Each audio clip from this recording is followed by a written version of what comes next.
Salut à tous et bienvenue sur Petite Voix du Monde. Je suis Agathe, votre guide dans ce voyage fascinant à travers les histoires inspirantes et extraordinaires entre parents, enfants et citoyens du monde entier.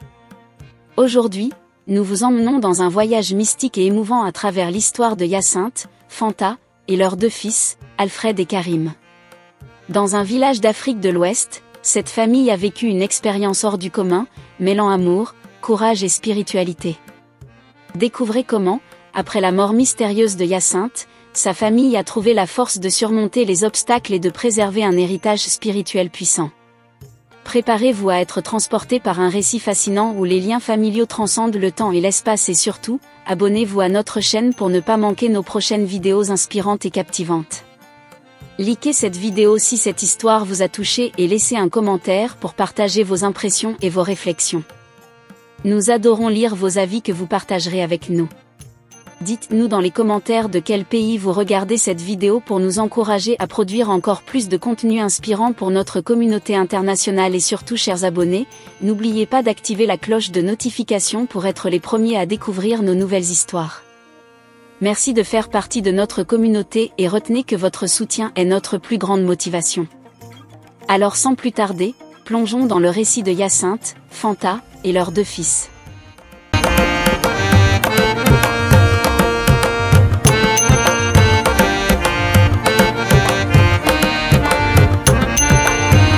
Il était une fois, dans un petit village d'Afrique de l'Ouest, vivait Hyacinthe, un homme respecté et aimé de tous. À 35 ans, il partageait sa vie avec Fanta, sa magnifique épouse de 30 ans, et leurs deux fils, Alfred, âgé de 15 ans, et Karim, de 13 ans. La famille vivait paisiblement jusqu'à ce que, 5 ans après la naissance de Karim, Hyacinthe décède mystérieusement. Sa mort laissa Fanta dévastée, seule pour élever ses deux garçons. Un an après le décès de Hyacinthe, Fanta prit la décision courageuse de quitter leur village pour s'installer en ville. Elle trouva un emploi décent qui lui permit de subvenir aux besoins de ses enfants. Les années passèrent, et Alfred et Karim grandirent, devenant des hommes accomplis. Alfred devint comptable, jouissant d'un bon salaire, tandis que Karim ouvrit un grand magasin de vêtements, devenant son propre patron. Un jour, alors qu'il se tenait devant son magasin, Karim aperçut quelqu'un qui ressemblait étrangement à son père décédé. Troublé, il en parla à sa mère et à son frère le soir même, autour de la table à manger. Fanta et Alfred essayèrent de le rassurer, lui expliquant que les ressemblances frappantes pouvaient exister sans qu'il y ait de lien familial. Cependant, quelques jours plus tard, Alfred, à la sortie de son travail, croisa à son tour cet homme qui ressemblait tant à leur père. Saisi par la ressemblance, il tenta de s'approcher, mais l'homme disparut avant qu'il n'ait pu le rejoindre. Perturbé, Alfred raconta sa rencontre à sa mère et à son frère.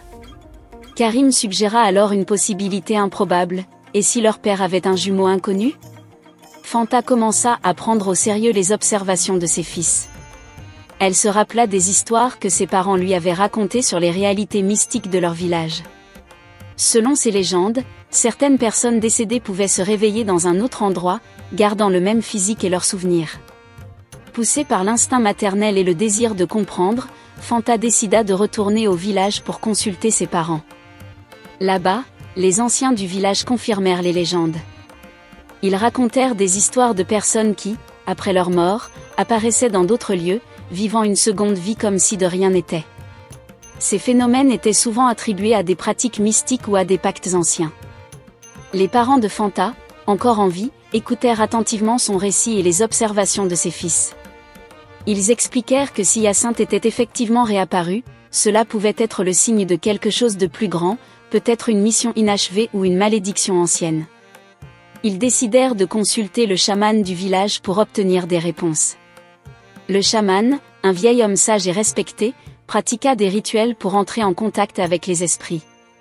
Après plusieurs jours de méditation et de cérémonie, il révéla à Fanta et à ses parents que l'esprit de Hyacinthe était piégé entre deux mondes. Il leur expliqua que pour libérer son âme, il devait accomplir un rituel de réconciliation et de pardon. Fanta, déterminée à libérer l'esprit de son mari et à comprendre la vérité, retourna en ville avec ses fils. Ensemble, ils organisèrent une cérémonie en suivant les instructions du chaman. Pendant le rituel, des événements surnaturels se produisirent, confirmant la présence de l'esprit de Hyacinthe. Finalement, à travers les chants, les prières et les offrandes, ils réussirent à apaiser l'esprit de Hyacinthe. Une vision apparut à Fanta, lui montrant Hyacinthe souriant et apaisé, lui assurant qu'il veillerait toujours sur eux, même depuis l'au-delà. Cette expérience mystique apporta paix et réconfort à la famille, leur permettant de tourner la page et de continuer à avancer. La vie reprit son cours, mais avec une nouvelle sérénité. Fanta, Alfred et Karim étaient désormais convaincus que les liens familiaux transcendent même la mort. Leur histoire, mêlant mystère et spiritualité, devint une légende locale, rappelant à tous que l'amour et les souvenirs peuvent défier le temps et l'espace. Les jours et les semaines qui suivirent le rituel apportèrent une paix nouvelle à Fanta, Alfred et Karim.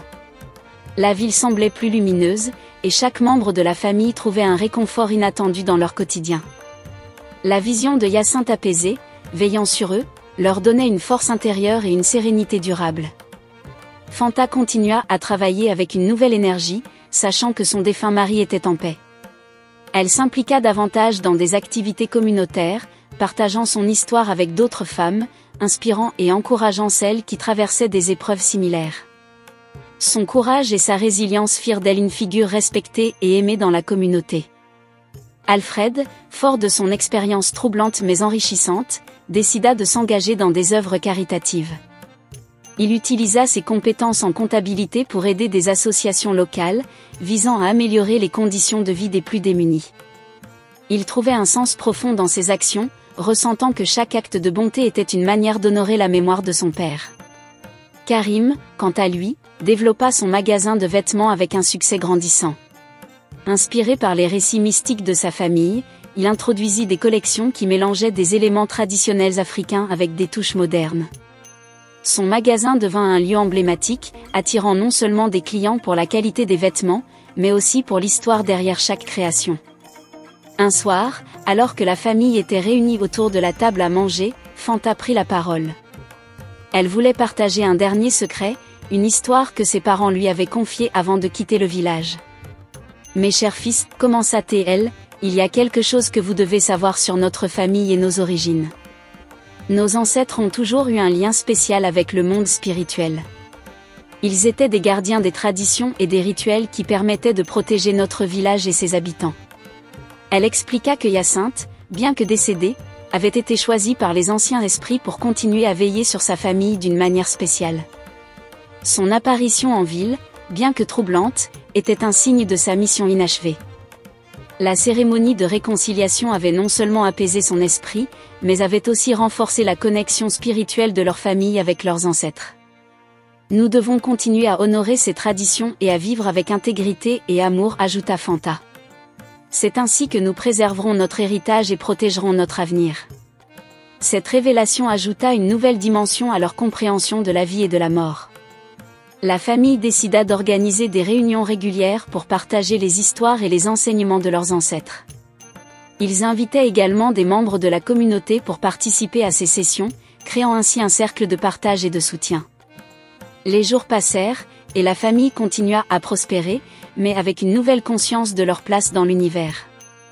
Chaque succès, chaque moment de bonheur était célébré comme un hommage à leurs ancêtres et à Hyacinthe. Leur histoire devint un symbole de résilience et de connexion spirituelle, inspirant de nombreux autres dans la communauté. Et ainsi, la légende de Hyacinthe et de sa famille perdura, rappelant à tous que même dans les moments les plus sombres, l'amour, le courage et la foi peuvent guider vers la lumière.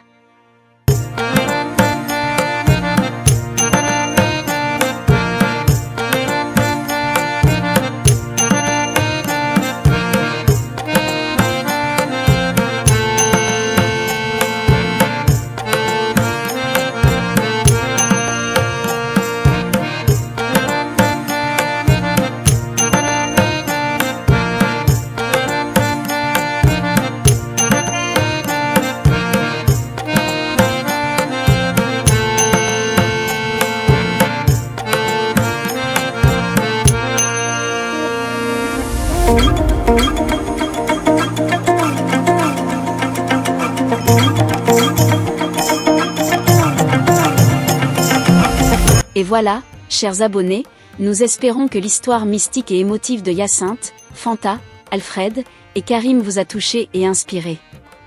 Leur parcours de découverte, de courage et de connexion spirituelle est un puissant rappel de la force des liens familiaux et des traditions ancestrales. Qu'avez-vous pensé de ce voyage à travers le temps et les traditions africaines? Partagez vos réflexions avec nous.